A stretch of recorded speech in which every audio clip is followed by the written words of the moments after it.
Aleluia, aleluia, em honra e louvor nós iremos cantar ao Senhor. Sejam bem-vindos a todos os ouvintes, e os irmãos que estão participando, os visitantes que estão procurando mais informação a respeito. Como eu mencionei agora há pouco para Valdizan, nós estamos fazendo uma série de estudos sobre a iniciativa divina. Essa ideia é basicamente o seguinte: Deus que tomou a iniciativa, ele tomou o primeiro passo, os primeiros passos para a nossa salvação. Isso é muito bem expressado em Romanos capítulo 5, quando Paulo escreveu por 3 vezes: enquanto nós ainda éramos fracos, quer dizer, incapazes de mudar a nossa situação perante Deus, Deus enviou seu Filho. Enquanto ainda éramos pecadores, Cristo morreu por nós. Quando ainda éramos rebeldes contra a vontade de Deus, Deus estava fazendo a obra dele. Ele não esperou alguma mudança de atitude da nossa parte antes de ele colocar em funcionamento o seu plano. Foi o seu plano eterno. Antes da criação do mundo, Deus já estava colocando esse plano para funcionar, para ser completado, e quando chegou em Cristo, nós estamos vendo todo o desenvolvimento, todo o cumprimento desse plano. Nós já olhamos nas últimas semanas que Deus falou, a palavra de Deus. Essa é a primeira iniciativa de Deus. Ele é um Deus comunicativo. E sendo assim, nós precisamos ouvir e crer na palavra de Deus. Em seguida, ele não somente falou, mas ele também manifestou a sua pessoa, a sua glória. Então, precisamos ter uma visão da glória de Deus que vai provocar em nós qual reação? Vai provocar em nós o arrependimento, a decisão de deixar o pecado, porque nós estamos vendo o Deus glorioso, que é santo, que é puro, e nós queremos ter essa natureza na nossa vida também. Então, a palavra de Deus e a glória de Deus. O próximo passo da salvação é nós reconhecermos o Filho de Deus. E nesse reconhecimento precisa haver uma confissão de Jesus como Filho de Deus. Nós vemos essas confissões em vários momentos no Novo Testamento. Talvez a confissão mais bem conhecida seja de Pedro, lá em Mateus capítulo 16. Nós temos outros, lembra Tomás, que nós lembramos por ter dúvida, ele fez uma das melhores confissões de Jesus. Meu Deus e meu Senhor. Então, vemos isso por todo o Novo Testamento, e isso precisa também partir de nós. Deus nos deu seu Filho, e eu preciso confessar a minha fé em Jesus como Filho de Deus, como Senhor e Salvador. Por falar nisso, Deus dá por meio de Jesus a sua salvação. E eu preciso buscar essa salvação como? A Bíblia nos ensina o que quase ninguém no mundo religioso ensina corretamente, que é a imersão na água para receber o perdão dos pecados. E é por isso que o batismo, a imersão, é chamado de lavagem. Eu estava fazendo as minhas leituras bíblicas hoje de manhã, antes de eu ir para o café com o irmão, e em 1 Coríntios, lá no capítulo 6, Paulo disse aí: vocês eram isso, isso, isso, aquilo, pecadores, mas agora vocês foram, a primeira palavra que ele usa, vocês foram lavados, vocês foram salvos, justificados, santificados, justificados no nome do Senhor Jesus Cristo. Em muitos lugares, o batismo é chamado de lavagem. Não porque tem alguma ação da água, da própria água, mas porque Deus disse que quando você obedece nesse ato, você encontra nesse ato, na sua alma, a lavagem por meio do sangue de Jesus. Lembra o João que disse que o sangue de Jesus nos purifica de todo pecado? Isso começa no batismo e continua ao longo da vida do cristão enquanto ele está andando na luz. 1 João capítulo 1, versículo 7 e versículo 9 também. Então, o que nós estamos vendo aqui? Existem passos que temos que tomar para recebermos a salvação. Mas tudo isso, nossos passos, são apenas respostas ou reações a alguma iniciativa de Deus. A palavra de Deus, a glória de Deus, o Filho de Deus, a salvação de Deus. E cada reação nossa é um passo para chegar na salvação que ocorre no momento da imersão. E depois, precisamos ver que a imersão é o início. Jesus disse em João capítulo 3 que a imersão é o novo nascimento. Então, não podemos ficar assim, tranquilos, relaxados, à toa, pensando que agora eu recebi a salvação, posso, ficar tranquilo. É o início, é nosso nascimento, e a partir desse novo nascimento, nós precisamos nos alimentar, precisamos nos esforçar, precisamos continuar no sangue de Jesus, naquela purificação pelo sangue dele. Nossos irmãos geralmente têm usado a frase, ou melhor, a palavra fidelidade para expressar, para resumir a postura do novo cristão depois da imersão. É uma boa palavra.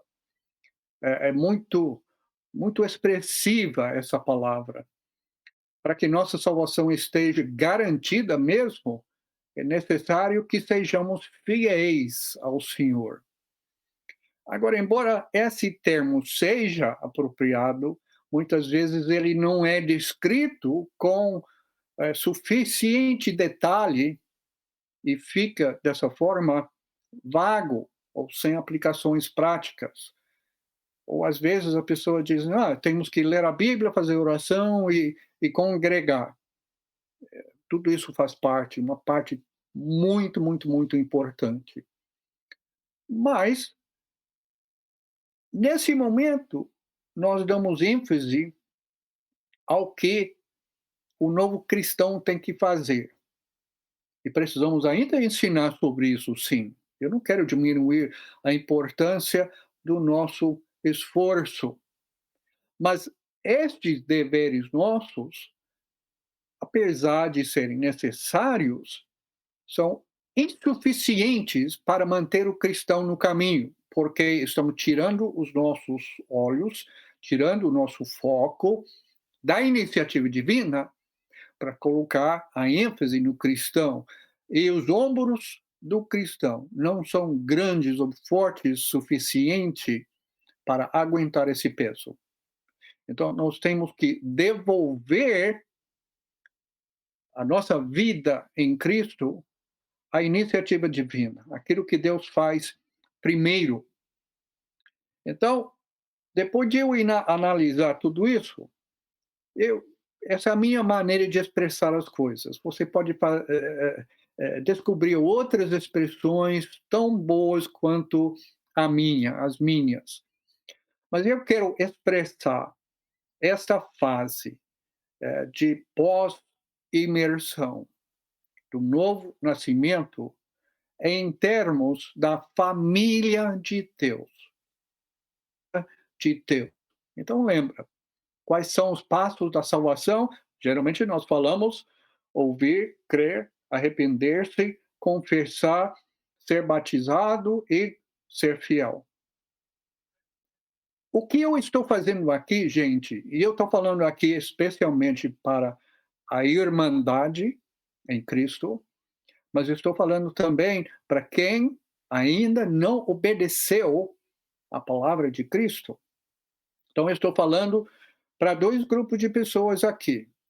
E eu quero dizer o seguinte: se você vai ensinar a palavra de Deus, vai ensinar o evangelho para alguém, coloque Deus lá em cima, coloque a iniciativa divina primeiro, para que isso nos motive, nos informe e nos cerque com toda a força, com todo o poder que Deus nos oferece, para que nós possamos tomar a nossa resposta, para que nós possamos fazer aquilo que nós devemos, que nós temos que fazer para receber a salvação, mas sempre acoplando os nossos passos aos passos de Deus.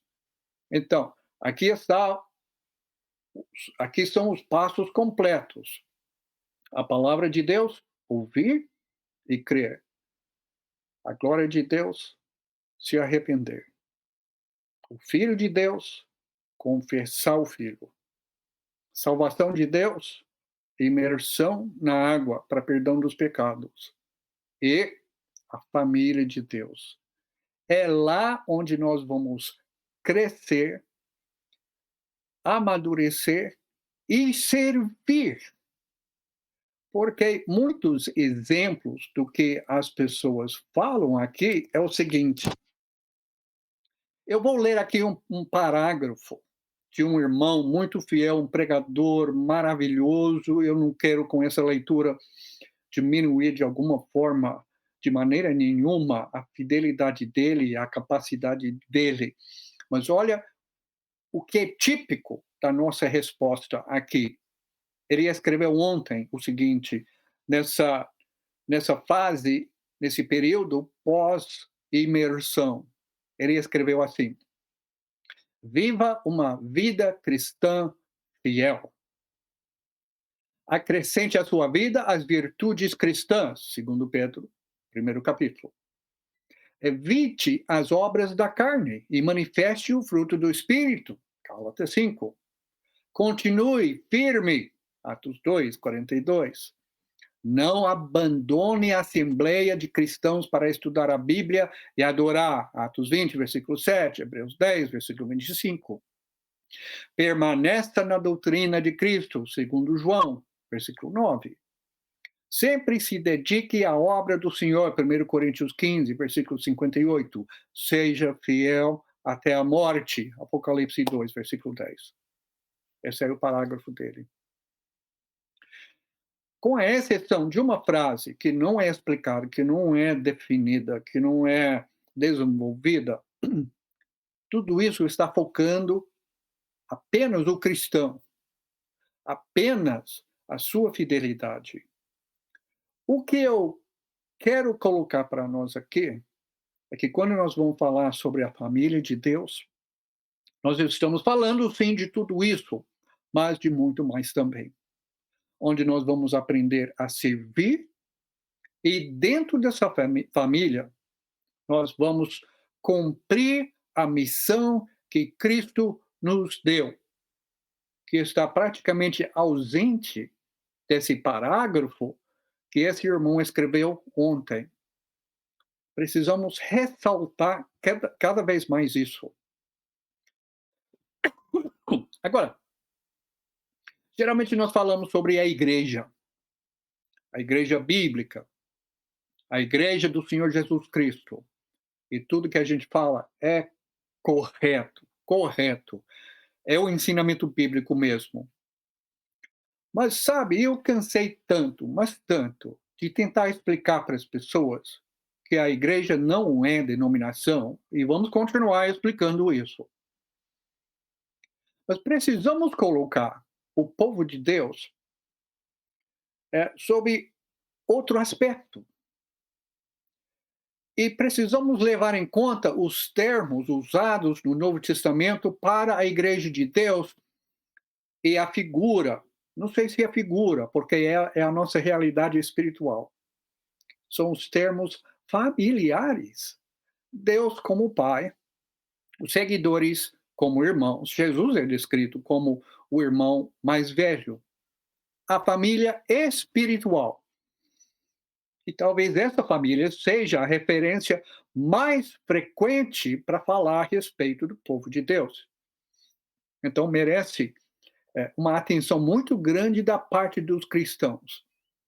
E eu cheguei à conclusão, isso é conclusão do Randall, eu cheguei à conclusão que é esse aspecto do povo de Deus que nós precisamos apresentar para o mundo, porque é um aspecto familiar que, pelo menos até recentemente, é um aspecto no mundo muito valorizado.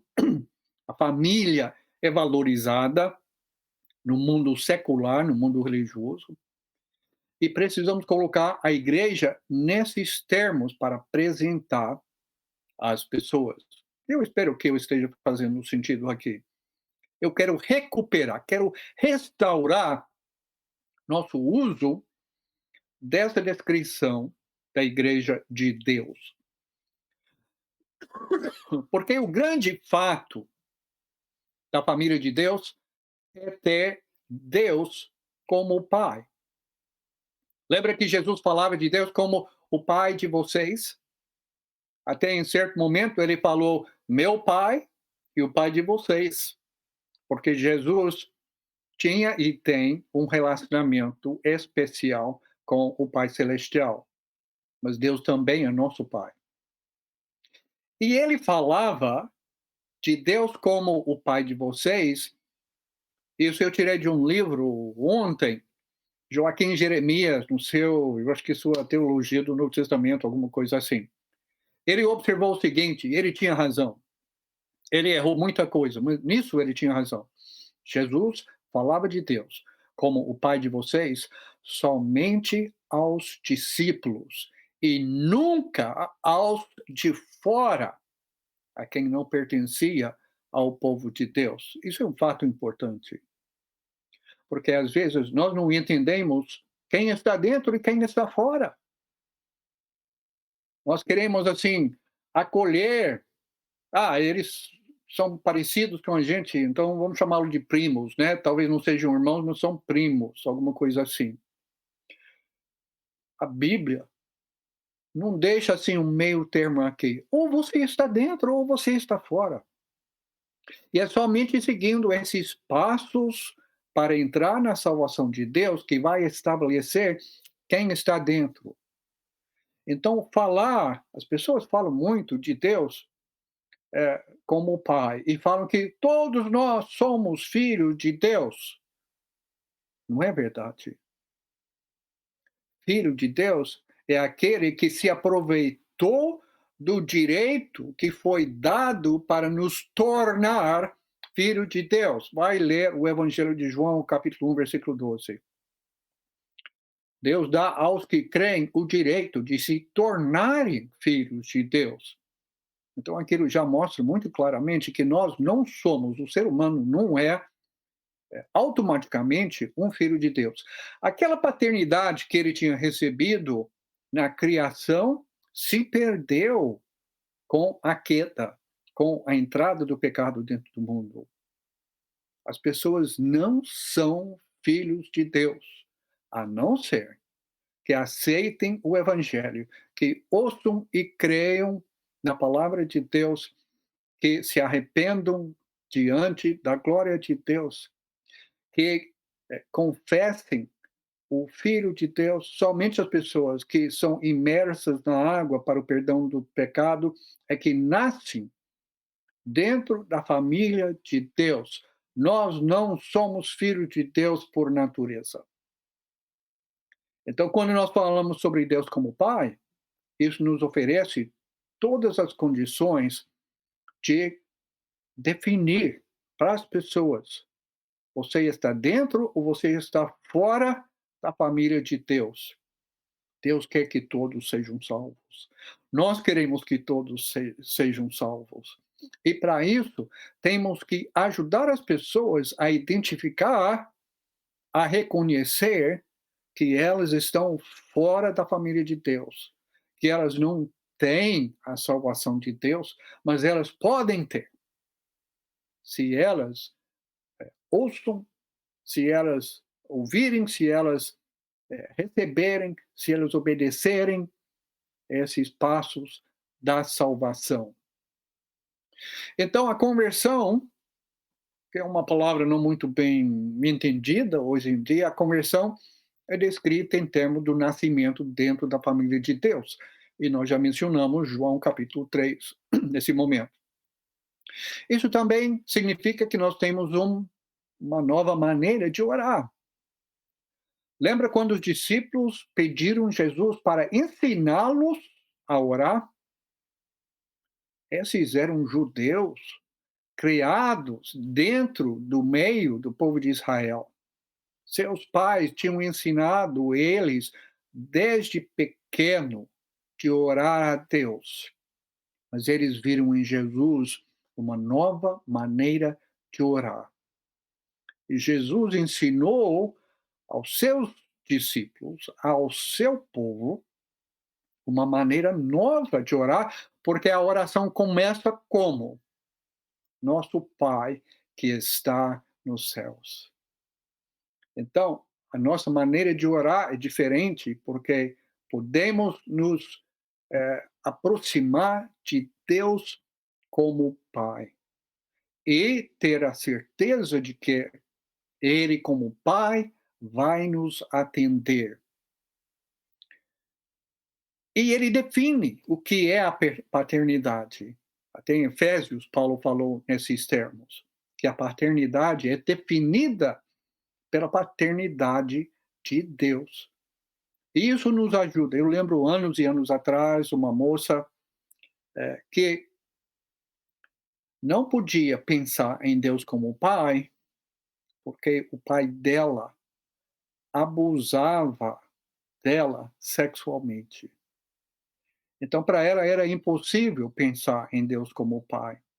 Naquela época, eu acho que eu não tinha uma resposta muito boa para ela. Hoje eu teria, porque Deus é quem define o que é pai. O pai que é abusivo, negligente, ausente, ele não é pai. Ele não define o que significa ser pai.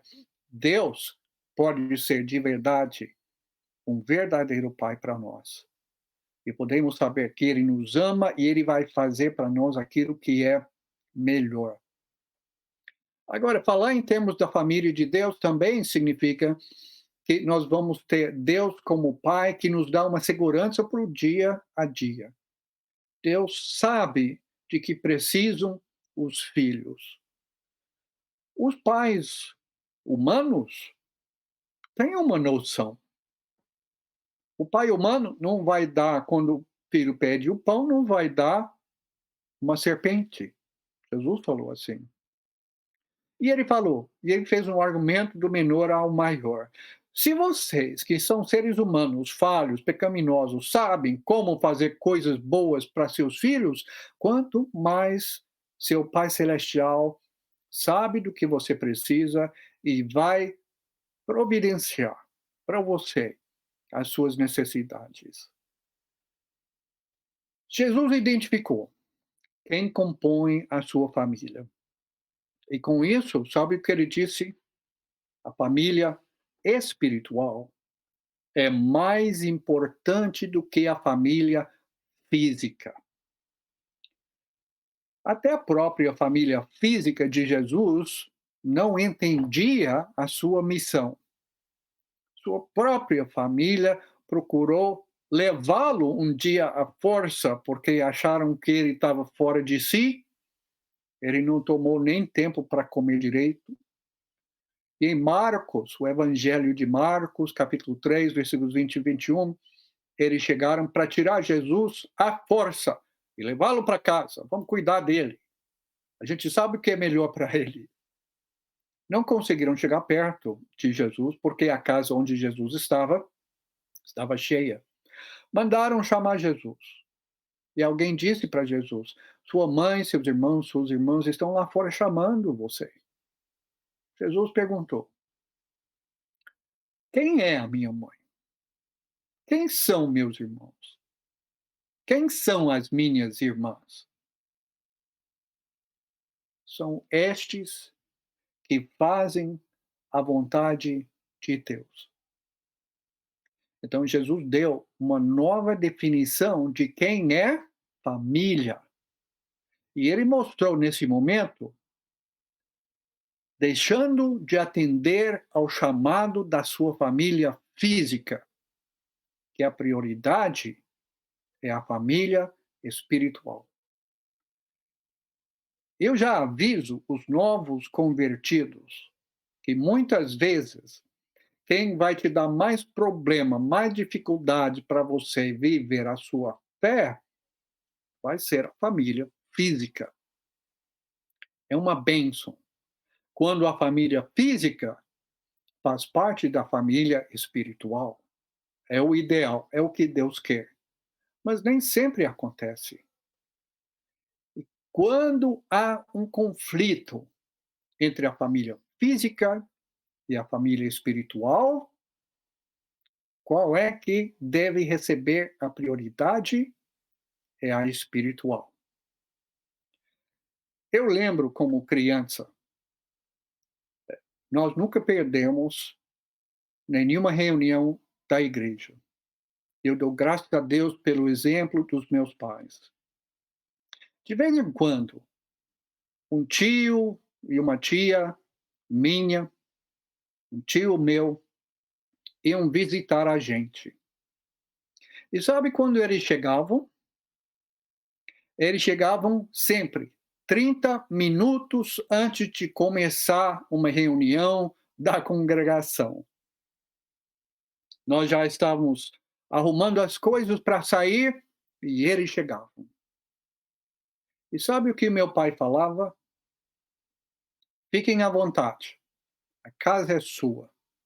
Nós vamos na reunião da congregação e quando a gente voltar, aí vamos conversar, visitar, vamos comer alguma coisa, mas nós temos um compromisso.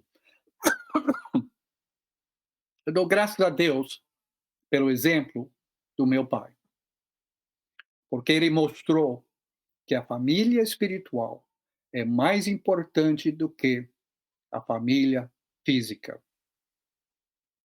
Agora, dentro dessa família, os discípulos amam e servem aos seus irmãos e cumprem a missão de Deus no mundo junto com os outros seguidores de Cristo. Um versículo que tem se tornado versículo chave para mim nos últimos anos, é 1 Pedro 1, versículo 22, que diz o seguinte: Pedro escreveu assim: pela obediência à verdade, vocês se purificaram, a fim de praticar um amor fraterno sem hipocrisia.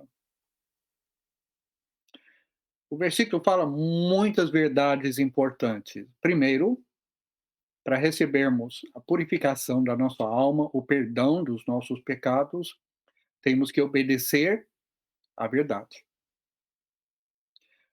A sinceridade não basta. Temos que conhecer, saber e receber a verdade dentro da palavra de Deus. E temos que obedecer. A fé somente não resolve. A obediência é necessária para a nossa salvação. Vai ler Hebreus 5, versículo 9. E Pedro diz que temos que fazer tudo isso para quê? A nossa obediência e até a nossa própria salvação tem uma outra finalidade. É viver em comunhão e amor fraterno dentro da família de Deus. Uma coisa sincera, uma coisa sem hipocrisia, uma coisa sem mentira. Nós vamos viver relacionamentos verdadeiros e duradouros. Nós fomos salvos para viver em família. fomos salvos para receber e mostrar o amor fraterno. Deus nos colocou todos os seus filhos, no único corpo. Ontem à noite, na nossa visita em outra cidade, eu pedi à pessoa para ler Efésios 4, versículos de 1 a 6.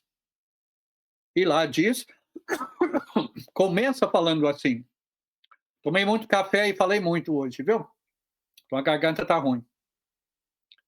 O que diz lá em Efésios? De 7 itens, que são itens únicas, que servem como base para a unidade entre os cristãos. Qual é o primeiro item que ele menciona? Há um só corpo. Não existe outro. Agora, que corpo é esse? Paulo já tinha definido qual é este corpo no primeiro capítulo, versículos 21 e 23, quando ele diz muito claramente sobre a igreja de Jesus Cristo, que é o corpo de Cristo.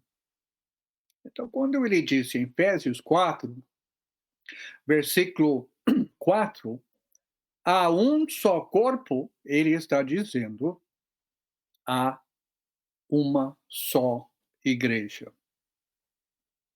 Igreja aqui não é uma denominação, não é uma placa, não é um nome, porque a igreja não tem nome. Eu falei para essa pessoa ontem à noite, para você ter uma denominação, você tem que ter nome. É isso o próprio significado de denominação. Aquilo que tem nome é denominação. E quando alguém me pergunta, você é de que igreja? Eu não respondo. Porque a pergunta que a pessoa está fazendo é uma pergunta que Deus não aceita. Então vamos fazer como Jesus. Vamos responder uma pergunta com outra pergunta. Muitas vezes eu pergunto assim: qual é o nome da lua? E a pessoa ontem à noite me deu assim uma expressão como se eu estivesse louco. O que uma coisa tem a ver com a outra? Qual é o nome da lua? A nossa lua não tem nome. É lua. Descreve aquele corpo no céu que aparece mais à noite. Porque a nossa lua não tem nome, sabe por quê? Porque ela é única. Se você pegar as luas de Saturno ou Júpiter, vai ver que cada lua desses planetas tem nome. Por quê? Para distinguir entre elas. Agora, a nossa lua não tem nome, porque ela é única, ela não precisa. Jesus disse em Mateus 16, versículo 18: estabelecerei a minha igreja, uma só, que é dele. Então, nós encontramos dentro do Novo Testamento várias descrições dessa igreja. A mais comum é a igreja de Deus. Tem outras, a igreja dos primogênitos. A igreja é composta de pessoas que são os primeiros gerados por Deus. Às vezes é chamado as igrejas de Deus em Cristo Jesus, na Judeia, por exemplo. Uma vez se fala sobre as congregações de Cristo, em Romanos 16. São todas descrições. A igreja não tem nome. E quando nós colocamos um nome na igreja, nós viramos denominação. Talvez nós entendemos que não é nome, que é descrição. Mas na hora que nós colocamos nos nossos prédios, que nós falamos assim nas nossas obras, que o nome da igreja é essa, nós estamos comunicando que nós somos uma denominação para as pessoas. É isso que nós estamos comunicando, transmitindo para as pessoas. No Novo Testamento, só se fala uma vez a respeito de um nome para o povo de Deus. 1 Pedro 4, quando nós sofremos pelo nome de cristão. Esse é nosso nome, porque esse nome é derivado de Cristo. Nós somos os seguidores de Cristo. Nós somos cristãos. Só isso. Então nós fomos salvos. Deus nos colocou todos num único corpo e só tem uma família. Ou como Jesus disse em João, é um só rebanho.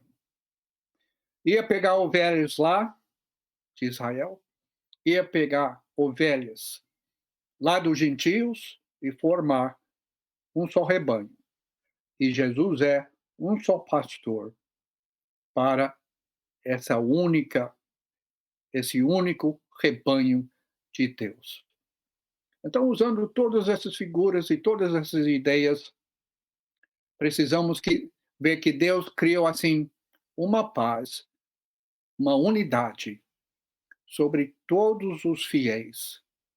E podemos preservar, devemos manter essa unidade, não deixando entrar no nosso meio doutrinas diversas, nomes partidários, falsos mestres. Agora também, na Igreja de Deus, nós recebemos uma missão. Como nós fomos incluídos na família de Deus, nós também recebemos a missão de anunciar, de confessar o nome de Jesus para todas as pessoas. Aqui, em Mateus 10, por exemplo, a confissão significa o anúncio do nome de Jesus, a proclamação da salvação.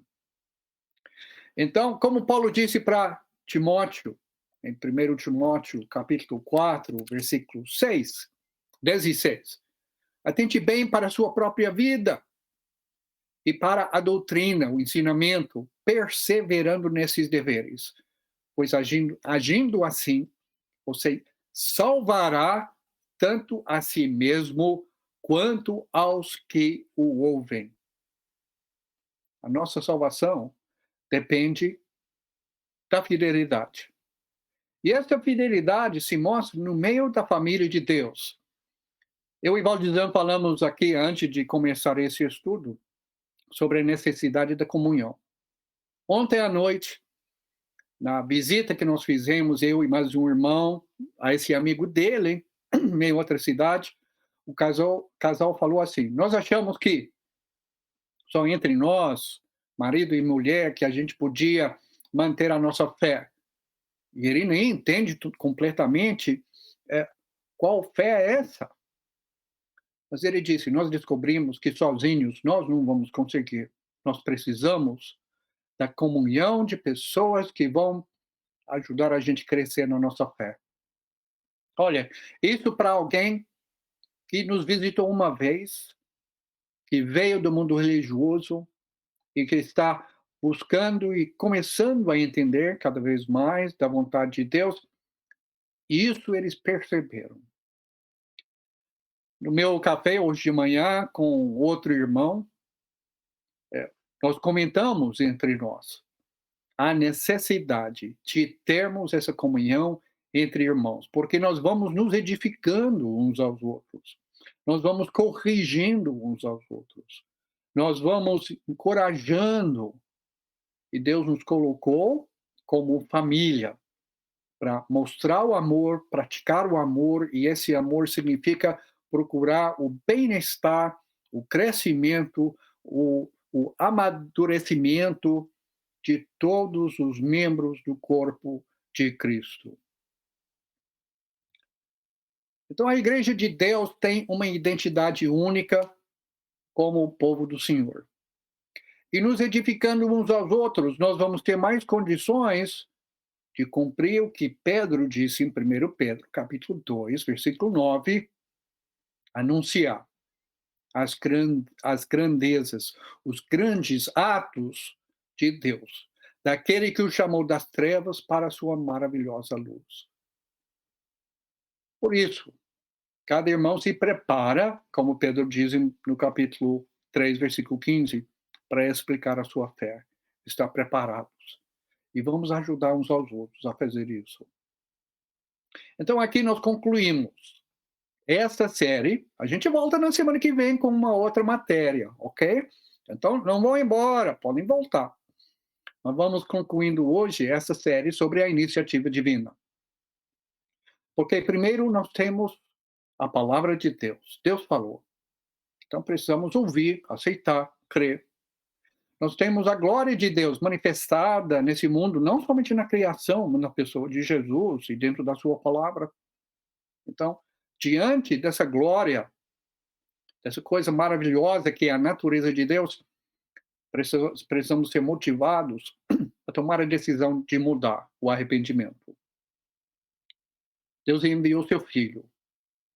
A iniciativa divina aí no Filho de Deus, que precisamos confessar. Começando no ato da imersão e se estendendo por toda a nossa vida. E também precisamos receber a salvação de Deus, sendo imersos na água para recebermos o perdão dos pecados. E por final, precisamos entrar e participar da família de Deus, amando, servindo e juntos, proclamando todos esses passos da salvação, para que o maior número possível de pessoas tenha a vida eterna. Deus abençoe muito vocês, irmãos, para ensinar essas coisas para aqueles que ainda não têm Deus na sua vida. E se você, visitante, ainda não entrou na família de Deus, ainda não seguiu esses passos para a salvação, quero encorajar você a estudar a sua Bíblia. Entre em contato com o Valdizan, comigo, com um desses irmãos que estão aqui presentes, ouvindo ao vivo, e peça uma orientação. Peça um estudo para aprofundar cada vez mais. Hoje você já sabe tudo que você precisa saber. Mas talvez você precise ainda considerar esses pontos para tomar a sua decisão. Nós estamos aqui para isso e nós oramos e trabalhamos sempre para que Deus esteja presente na vida de cada pessoa. Deus abençoe a todos. Em honra e louvor adoremos na santa presença do Deus Criador.